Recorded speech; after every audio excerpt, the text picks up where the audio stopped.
आणि फक्त एक शब्दात सांगा ना. जळगावच्या ग्रामपंचायत सरपंच पोटनिवडणूक सुरू आहे आणि आपण उमेदवारी अर्ज दाखल केलेला आहे. तुम्ही उमेदवारी अर्ज बाकीच्यांच्या उमेदवारी अर्जावर ऑब्जेक्शन घेतलं होतं, आक्षेप घेतला होता. काय नेमकी ती प्रक्रिया होती आणि तुमचा अर्ज दाखल करताना तुम्हाला काही अडचण आली होती का?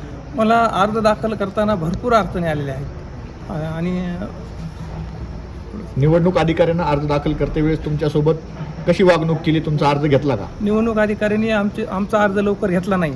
आम्हाला ते अर्ज घेताना भरपूर टाळाटाळ करत होते. काय नेमकं त्या अर्जामध्ये प्रॉब्लेम होते? अर्जामध्ये असा प्रॉब्लेम आहे की ज्या फॉर्मवर त्यांचे गुन्हे दाखल लिहायचे होते त्यांनी ते निरंक लिहिलेलं आहे. निरंक लिहिल्यामुळं आम्ही ते म्हणजे ते फॉर्म बाद व्हायला पाहिजे होता. आम्ही त्याचं पूर्ण प्रोसेस दिलं. त्या उमेदवारावर गुन्हे दाखल आहेत. गुन्हे दाखल असताना ती माहिती त्यांनी लपवली आणि लपवली असताना त्याचं आम्ही टोटल त्याचं ते जे काही त्यांच्यावर गुन्हे दाखल आहेत ते जाऊन कोर्टातून काढून त्यांना आम्ही ताबडतोब आणून दिलेत.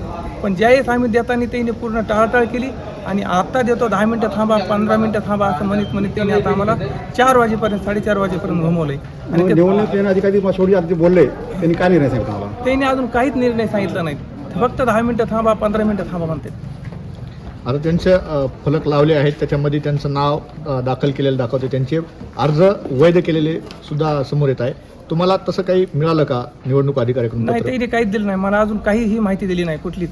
तुमच्या आक्षेपावर काहीच उत्तर दिलेलं नाही. नाही, कोणतंच उत्तर दिलेलं नाही. यापुढे आता तुम्ही पुढे कुठं जाणार आणि कशी दाद मागणार? आता मी इथून पुढं कोर्टात जाणार आणि कोर्टातून निर्णय जे येईल ते बघू. निवडणूक अधिकारीच्या विरोधात काय आपलं नाव काय? कैलास जाधव, जळगाव. हो, जळगाव.